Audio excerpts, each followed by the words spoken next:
हमारी आंखें लाल क्यों हो जाती हैं? आप लोगों ने देखा होगा कि कहीं हम धूल में जा रहे हैं, डस्ट लग गई, हमारे आंखों में डस्ट पड़ गई। वो डस्ट एक एलर्जी का काम करती है और हमारे आंख के अंदर जो स्क्लेरा होता है, जो कंजक्टिवा का एक पार्ट होता है, वहां पर छोटी छोटी ब्लड सप्लाई होती है, ब्लड वेसल्स होती हैं। उन ब्लड वेसल्स में रप्चर होने के कारण या इरिटेशन होने के कारण हमारा आंखें लाल हो जाती हैं। डस्ट के माध्यम से, धुआं के माध्यम से, धूल के माध्यम से हमारा, जिसको कहते हैं एलर्जिक कंडीशन आती आई, तो ये रेडनेस हो जाती है। दूसरा होती है हाइपरटेंशन। अगर हम धूप में, कड़ी धूप में निकल जाएं, धूप बहुत तेज हो, चश्मा ना लगा हो, तो धूप के कारण भी हमारे आंखें लाल हो जाती हैं।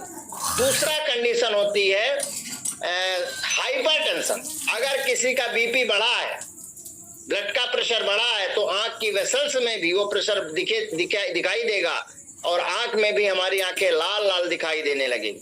अगर कोई शराब का सेवन किया है, उसकी भी आंखें लाल हो जाती हैं, वहां भी ब्लड की सप्लाई बढ़ जाती है, रेडनेस ऑफ द आई हो जाती है।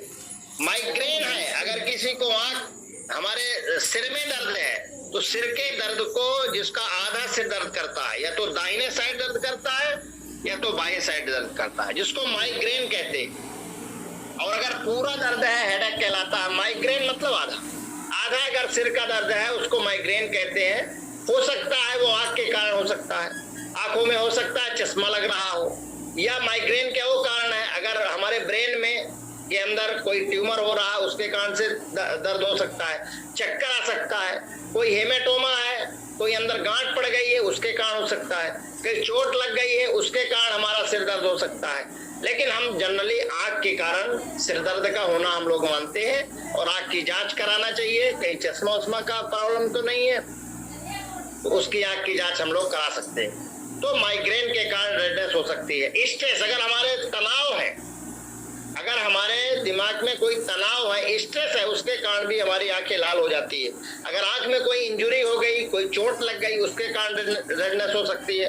इन्फेक्शन, अगर आंख में हमारे इन्फेक्शन हो गया, वायरस का, बैक्टीरिया का, किसी भी चीज का इन्फेक्शन होता है, उसके कारण भी हमारी आंखें लाल हो जाती हैं। तो रेडनेस ऑफ द आई, ऐसे इतने कारण होते हैं हमारी आंखों के लाल होने के, जिसको हमने अभी वर्णन किया है। हाइपोटियर एंड हाइलैक्रिमेशन एक दूसरी बीमारी होती है। हाइपोटियर मतलब होता है आंसू कम आना।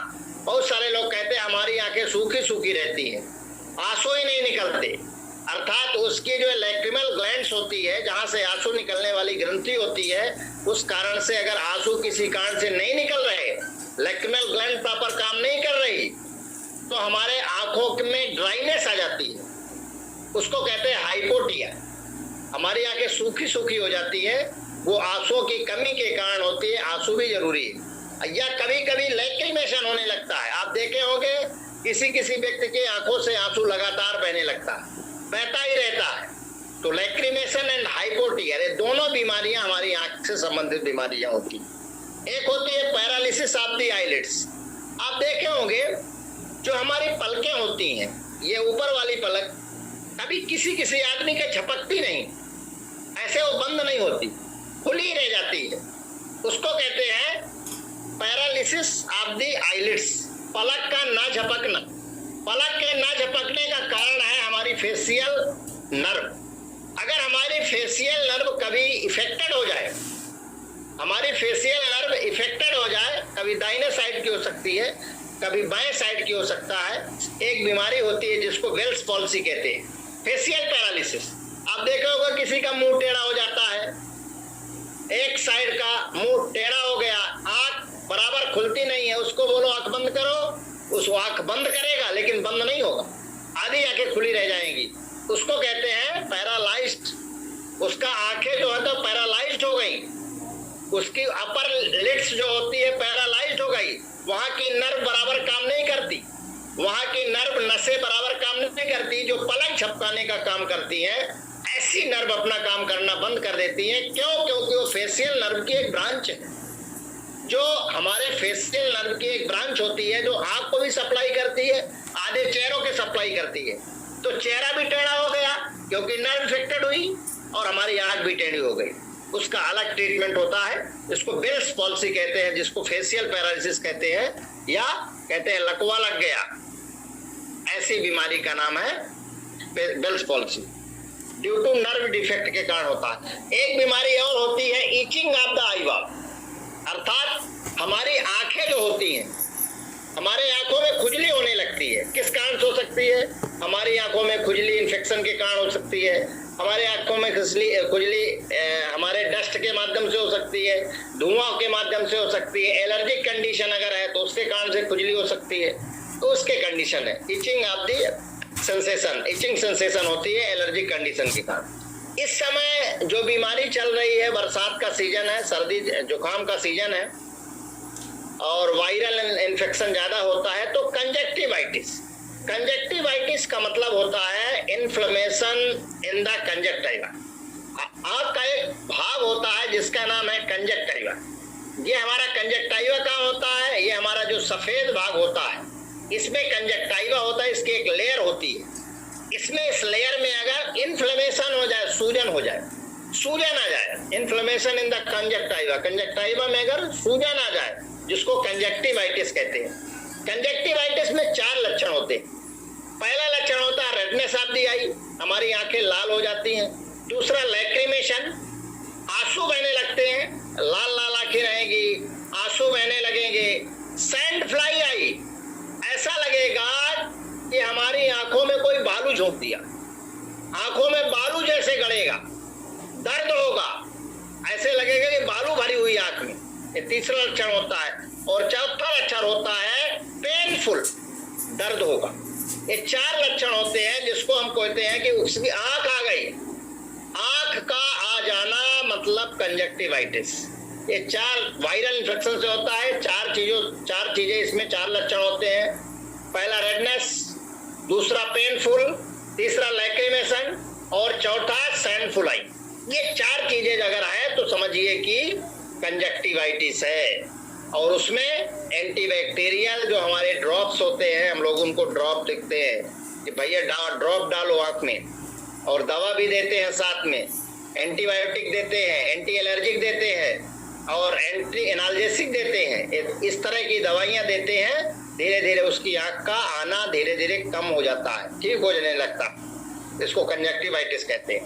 एक कॉर्नियल अल्सर कहलाता है, जो हमारा आंख का काला काला भाग होता है, जो हमारे आंख का काला हिस्सा होता है, जिसको कॉर्निया कहते हैं। अगर उसमें अल्सर हो जाए, अल्सर का मतलब होता है छाले पड़ जाए, घाव हो जाए, उसको कहते हैं कॉर्नियल अल्सर। और कॉर्नियल अल्सर का अलग ट्रीटमेंट होता है, तो ड्रॉप वगैरह से ठीक नहीं होता। ये कॉर्नियल अल्सर इन्फेक्शन के कारण भी हो सकता है और दूसरा इंजुरी के कारण हो सकता है। कभी कभी क्या होता है कि हमारी आंखों में कोई धूल का कण पड़ गया और हम उस आंखों को मसलते हैं। जब मसलते हैं तो वो धूल का जो कण होता है हमारे हाथ के प्रेशर से कॉर्निया में घाव कर देता है, और जैसे कॉर्निया में घाव करता है तो कॉर्नियल अल्सर डेवलप हो जाता है और आंखों में दिखाई कम देने लगता है, दर्द होने लगता है। तो इन्फेक्शन के कारण और हमारे एलर्जिक कंडीशन के कारण कॉर्नियल अल्सर डेवलप होता है। एक बीमारी होती है कॉर्नियल ओपेसिटी। कॉर्नियल ओपेसिटी का मतलब होता है टोटल ब्लाइंडनेस, अर्थात हमारी आंखों में दिखाई बिल्कुल न देना। अगर हमारी आंखों में बिल्कुल दिखाई नहीं दे रहा, अल्सर इतना बड़ा रूप धारण कर लिया है कि हमारी आंखें पूर्ण रूप से ओपेसिटी हो गई हैं, ब्लाइंड हो गई हैं, तो उसको कहते हैं total blindness of the I is called the opacity of the cornea. इसको कॉर्नियल ओपेसिटी कहते हैं। एक बीमारी होती है कैटरेक्ट, बहुत कॉमन बीमारी, जनरली 50 साल से अधिक उम्र के लोगों को ज्यादा होती है। और ये लेंस जो होता है, हमारा जो कॉर्निया के अंदर लेंस होता है, जिसके माध्यम से रोशनी रेटिना में जाती है, प्रकाश रेटिना में जाता है, अगर वो लेंस धुंधला हो गया उम्र के साथ, उसको लेंस में प्रॉपर दिखाई नहीं दे रहा, तो जो हम बाहर की चीजें देखते हैं वो हमारे रेटिना तक उसकी तस्वीर नहीं जाती, और रेटिना उस तस्वीर को हमारे ब्रेन तक नहीं भेज पाता थ्रू द फोटो रिसेप्टर के माध्यम से जो हमारा सिग्नल ब्रेन को जाता है। तो हम आंखों से जो देख रहे हैं, लेंस बराबर देख नहीं रहा। जब देख नहीं पा रहा, धुंधला हो गया लेंस, जैसे आप गाड़ी चलाते हैं, बाहर के शीशा में अगर धूल जम जाए तो रोड की चीजें दिखाई नहीं देती। इसी तरह हमारे जो लेंस है आंख के अंदर, उसमें कुछ जम गया है, ऐसा मटेरियल जम गया है जिस कारण से हमारा रेटिना, हमारा लेंस धुंधला हो गया है। तो बाहर की चीज अंदर नहीं जा पाती और रेटिना उसको ब्रेन तक उसका कन्वे नहीं कर पाता, जिस कारण से कैटरेक्ट कहलाता है। और फिर हम लोग क्या करते हैं, फेकोविद से आजकल ऑपरेशन होता है। पीजो और फेको दो विधियां होती हैं। फेकोविद से छोटा सा चीरा लगाता है नाम मात्र का, और उस लेंस को निकालते हैं, नया लेंस सेट कर देते हैं। और डॉक्टर कहते हैं कितने वाला लेंस लगवाना है, 8,000 वाला, 12,000 वाला, 16,000 वाला, कितने वाला लेंस लगाना। उसकी अलग अलग क्वालिटी रहती है और उस लेंस को हम सेट कर देते हैं। सुबह ऑपरेशन होता है, शाम की छुट्टी हो जाती है। दूसरा, लेंस में दिखाई और कम कर देता है। हमारे लिगामेंट्स जो होते हैं, हमारा जो लेंस होता है, लेंस के चारों लिगामेंट्स होते हैं जो लेंस को बांध के रखते हैं। वो लिगामेंट्स किसी कारण से लूज हो जाए, किसी कारण से उम्र के साथ, क्योंकि वो मसल से बने होते हैं। जब हमारी मसल्स कमजोर होती हैं, जब हमारी आंख की मसल कमजोर हो जाती हैं, तो उसके जो पकड़ होती है लिगामेंट की, क्योंकि वो मसल से जुड़ा है, रस्सी जैसी संरचना होती है, वो बांध के रखती है। वो लिगामेंट्स मसल से जुड़ी होती है और लेंस को बांध के रखती है। मान लीजिए वो लिगामेंट लूज हो गए, ढीला हो गया। क्यों ढीला हुआ? हमारी मसल कमजोर हो गई एज के कारण, हमारी मसल लूज हो गई, तो हमारा जो लिगामेंट नीचे खिंच जाता है, और नीचे खिंचने के कारण हमारा लेंस भी नीचे आ जाता है। तो प्रॉपर हमको रेटिना के साइड में दिखाई नहीं देता, और उसमें भी हमको ये लगता है कि कैटरेक्ट हो गया। तो कैटरेक्ट के लिए फिर हम लोग लेंस का ऑपरेशन करवाते हैं। लेंस में धुंधलापन दिखाई देने लगता है। एक होता है ग्लूकोमा। ग्लूकोमा में क्या होता है, दर्द बना रहता है, धीरे धीरे आंख की रोशनी खराब होने लगती है, धीरे धीरे रोशनी गायब हो जाती है, और कुछ दिनों बाद वो व्यक्ति का दिखाना टोटल दिखाई देना बंद हो जाता है। वो ग्लूकोमा, उसकी दवा चलती है, धीरे धीरे दवाई आप उसको डालते रहिए। आंख के लिए ड्रॉप आता है, टैबलेट आती है, उसको धीरे धीरे आप ले सकते हैं। सिस्ट होता है जिसको हम लोग कहते हैं, कभी कभी चैलेंजियन सिस्ट कहलाता है, जिसको हम लोग बिलैनी बोलते हैं। यहाँ पर आप देखे होंगे गांठ पड़ती है, और वो गांठ कुछ दिनों तक रहती है, इसके बाद वो डिसअपीयर हो जाती है। फिर 2-4 महीने बाद आईलिड्स में, ऊपर की पलक में या नीचे की पलक में गांठ हो जाती है। उसको कहते हैं, एक प्रकार का सिस्ट होता है, सीविशियस सिस्ट होता है, और जो आंख के अंदर होती है उसको चैलेंजियन सिस्ट बोलते हैं। और उस सिस्ट को डिसॉल्व करने के लिए आपको बता दें, वो सिस्ट हमेशा के लिए ठीक हो जाए, इसके लिए न्यूट्रीचार्ज ब्यू तो लेना है, न्यूट्रीचार्ज ब्यू तो लेना है। साथ में गामा ओरिजिनल 2-2 कैप्सूल, और न्यूट्रीचार्ज वेज ओमेगा 1-1 कैप्सूल सुबह शाम लीजिए, 5-6 महीने दीजिए। धीरे धीरे उसकी सिस्ट बिल्कुल गायब हो जाएगी और दोबारा नहीं होगी। Gamma original, Nutricharge veg omega और हमारा न्यूट्रीचार्ज व्यू, ये हमारे चैलेंजियन सिस्ट को खत्म करती है। गांठ है, गांठ को डिसॉल्व कर देती है। इसी तरह एक बीमारी होती है, हमने हमेशा बात की है, डायबिटिक रेटिनोपैथी। डायबिटिक रेटिनोपैथी क्या है? डायबिटिक रेटिनोपैथी ये है, जो डायबिटीज का मरीज होता है उसकी आंखों में धुंधला दिखाई देने लगता है, धीरे धीरे आंख की रोशनी कमजोर हो जाती है, आंखों में धुंधला दिखाई देने लगता है डायबिटीज के कारण। तो डायबिटिक रेटिनोपैथी के लिए भी हमारा न्यूट्रीचार्ज व्यू काम करता है। अभी हम बात करेंगे व्यू के विषय में। एक बीमारी होती है ब्लड विजन। ब्लड विजन का मतलब होता है अच्छे से न दिखाई देना। ये किसी उम्र में हो सकता है, बच्चों में भी हो जाता है, सयानों में भी हो जाता है, यंग एज में भी हो जाता है, जिसको ब्लड विजन कहते हैं।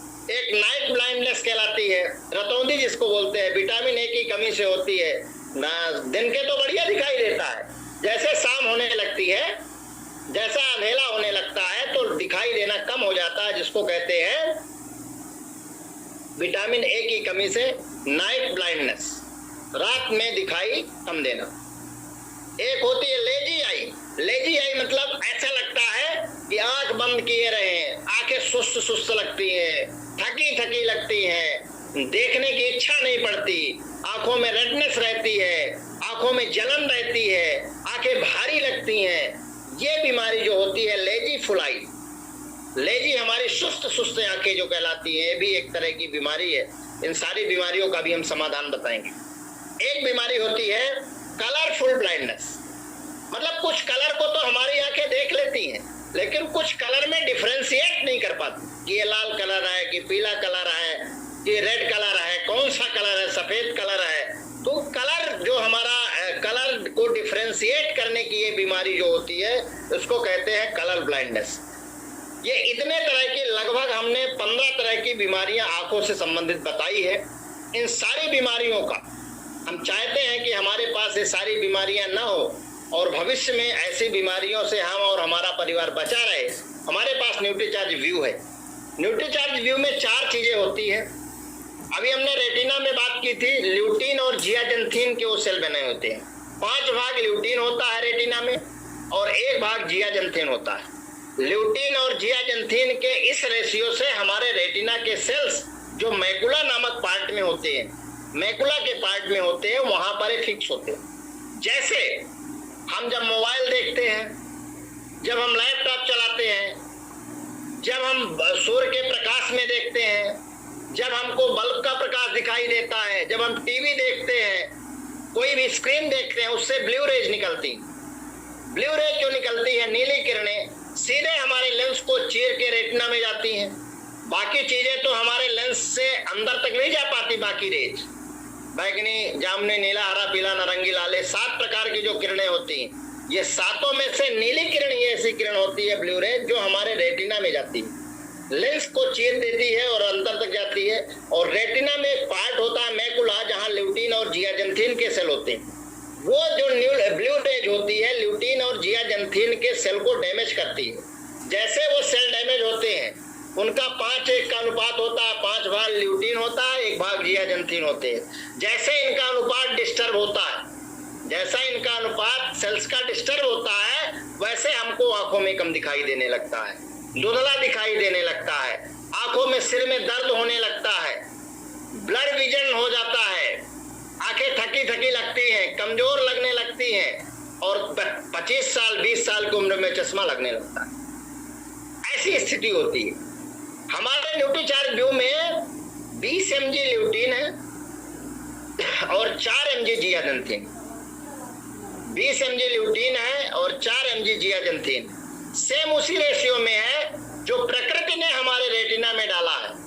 जो ऊपर वाले ने हमारे रेटिना में सेल्स 5:1 के अनुपात में डाला है, ठीक उसी अनुपात में हमारे न्यूट्रीचार्ज व्यू में 20 mg ल्यूटीन है, 4 mg जियाजंथीन, अर्थात 5:1 के रेशियो में यहाँ भी पड़ा है। जैसे हम एक गोली खाते हैं, जैसे कैप्सूल हमारे शरीर में जाती है तो रेटिना में जाता है, रेटिना के मैकुला पार्ट में जाता है, और जहां पर ल्यूटीन और जियाजंथीन के सेल डिस्टर्ब हुए थे ब्लू रेज के कारण, मोबाइल चलाने के कारण, हमारे टीवी देखने के कारण, बल्ब की रोशनी से, सूर्य के प्रकाश से जो डिस्टर्ब हुआ था, लैपटॉप चलाने से, कंप्यूटर चलाने से, स्क्रीन देखने से जो हमारे सेल डैमेज हुए थे, तुरंत रिकवरी होती। और जैसे रिकवरी होती है तो 1-2 टैबलेट के बाद ही अच्छा दिखने लगता है। हमारे बीच में डॉक्टर के त्रिपाठी जी है। जब शुरू में आरसीए में ज्वाइन किए हमारे साथ, इनको आंखें में थोड़ा दिक्कत थी। हम उनको शाम के बोले कि आज आप न्यूट्रीचार्ज व्यू खाइए, और शाम के खाए, सुबह हमको फोन लगाए कि सर 1 टैबलेट हमने रात में खाया है, सुबह अच्छा दिख रहा, अच्छे से मतलब महसूस हो रहा, मतलब 1 टैबलेट में असर की। इसका कारण है कि वो ल्यूटीन और जियाजंथीन का जो अनुपात बिगड़ा था उसको ठीक कर दिया 1 कैप्सूल में। तीसरी चीज होती है vitamin A, beta carotene. Beta carotene होती है जो विटामिन ए का बहुत बड़ा स्रोत है। ये भी हमारे न्यूट्रीचार्ज व्यू में है, क्योंकि विटामिन ए की कमी से आंखों की बहुत सारी बीमारियां होती है, अभी हम बात किए हैं आप लोगों के सामने। और चौथी चीज होती है vitamin E. Vitamin E antioxidant, जो हमारे ऑक्सीडेशन के कारण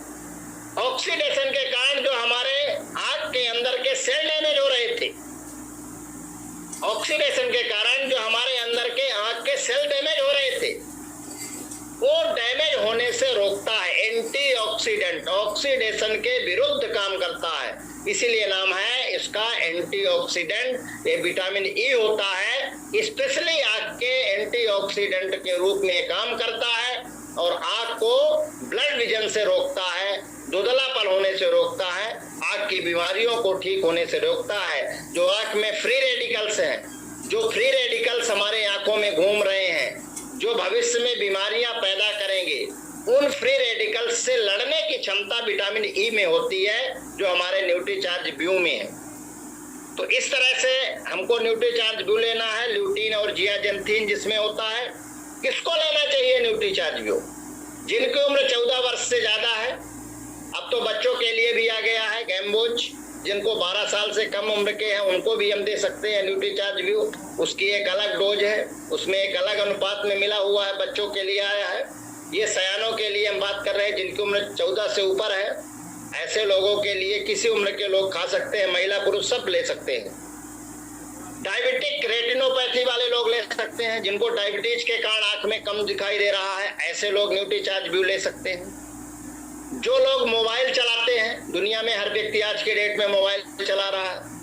अगर 4 लोग घर में हैं तो 4 मोबाइल है, जितने सदस्य उतने मोबाइल। और हर व्यक्ति लगभग 24 घंटे में 6 से 8 घंटे, अभी WHO का सर्वे हुआ है, उन्होंने सर्वे में पाया कि हर व्यक्ति मोबाइल की स्क्रीन में 24 घंटे में 6 से 8 घंटे उसकी नजर मोबाइल की स्क्रीन में रहती। अर्थात हर व्यक्ति को न्यूट्रीचार्ज व्यू लेने की जरूरत है।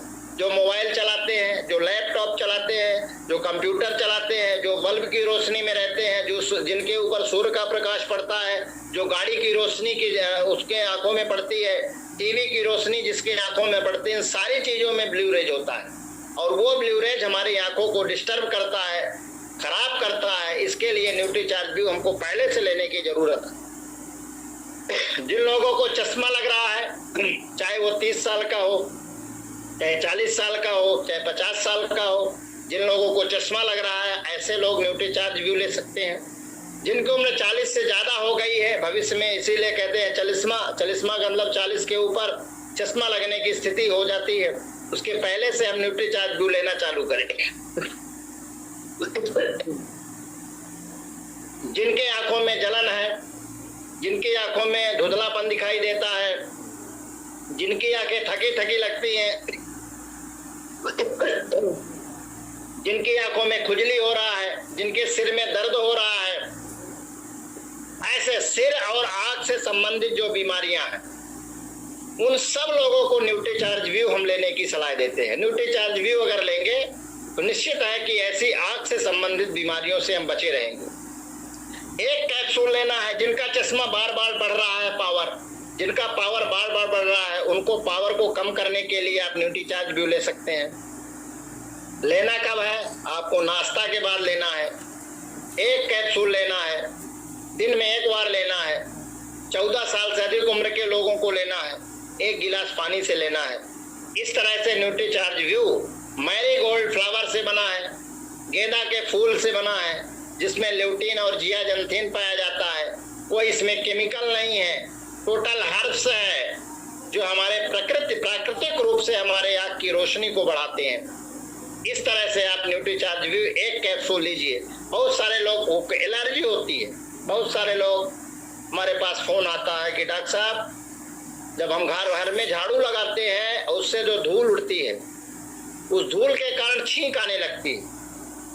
धुआं की अगर नाक में धुआं पड़ जाए तो नाक में सुरसुराहट होने लगती है, छींक आने लगती है, खांसी आने लगती है, सांस फूलने लगती है।